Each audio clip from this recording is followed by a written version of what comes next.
অন্যদিকে হচ্ছে কারি পকোড়া দিয়ে, তার সাথে আবার ওলের চাটনি। বন্ধুরা, দারুণ কষ্টকর রান্না আজকে, আপনারা সবাই ভালোভাবে দেখবেন, স্কিপ করবেন না।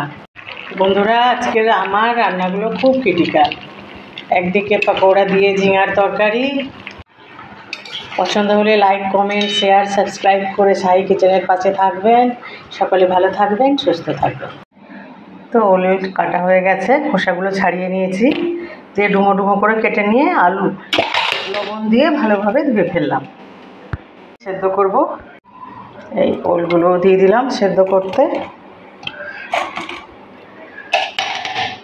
ওলের চাটনি আর আলু সেদ্ধ হবে। বন্ধুরা, হয়ে গেছে, আমি মিক্সচার গ্রাইন্ডারে ওল সেদ্ধটা নিয়ে নিয়েছি। এর মধ্যে 4 কোয়া রসুন আর কাঁচা লঙ্কা দুটো, লবণ দিয়ে বেটে নেব। আলু সেদ্ধ হয়ে গেছে, এটাকেও তুলে রেখেছি, এটাও মাখা তৈরি করব। ঝিঙে কেটে রেখেছি, কি রান্না করব দেখি। বন্ধুরা, খুব অল্প বেসন ছিল, বেসনটাকে আমি ভালোভাবে চালনি দিয়ে চেলে নিয়ে এটার আমি ব্যাটার তৈরি করে রেখেছি। এই পকোড়াগুলো আমি ভেজে নিচ্ছি।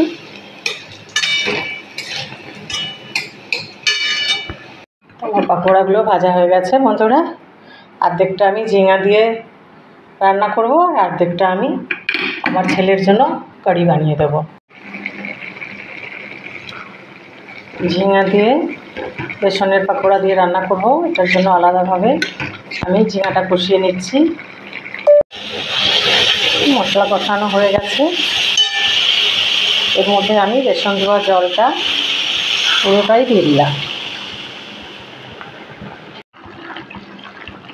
এই আমার প্রায় রেডি হয়ে গেছে, ঝিঙে দিয়ে বেসনের পকোড়া দিয়ে একটা সবজি। এই রান্নাটা আমাদের সাবেকি রান্না। বন্ধুরা, আমার মা পুরা খুব রান্না করতেন এই রান্নাটা। আর এই কারির মধ্যে বন্ধুরা পকোড়াটা একটু অল্প হয়েছে, ঠিক আছে, কিন্তু আমি একটু ঘন করে দিয়েছি, ঝোলটা বেশি হবে, খেতে ভালো লাগবে। তো আজ আমি কী কী রান্না করলাম বন্ধুরা একটু দেখাই। এই আমি প্রথমেই না বুঝেছি যে ডাল রান্না করে ফেলেছিলাম, ঠিক আছে।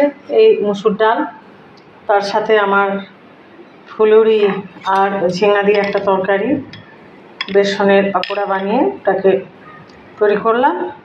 তার সাথে তৈরি করলাম কারি আমি আরও অনেকভাবে দেখিয়েছি বন্ধুরা। আর আছে আলু সেদ্ধটা মাখা করলাম না, কেন যে অনেক বেশি হয়ে যাবে, থাকলে রাত্রে কাজে লাগবে।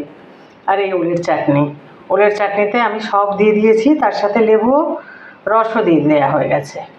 আর এই যে লেবুগুলো সব চিপে এর মধ্যে রেখেছি। তো বন্ধুরা, এই আমার আজকে দুপুরের লাঞ্চ রেসিপি, খুব ক্রিটিক্যাল রেসিপি আজ আমি রান্না করেছি। আপনারা সবাই মনোযোগ দিয়ে দেখবেন। বন্ধুরা, আমার সাহি কিচেনের পাশে থাকবেন, সকলে ভালো থাকবেন, সুস্থ থাকবেন।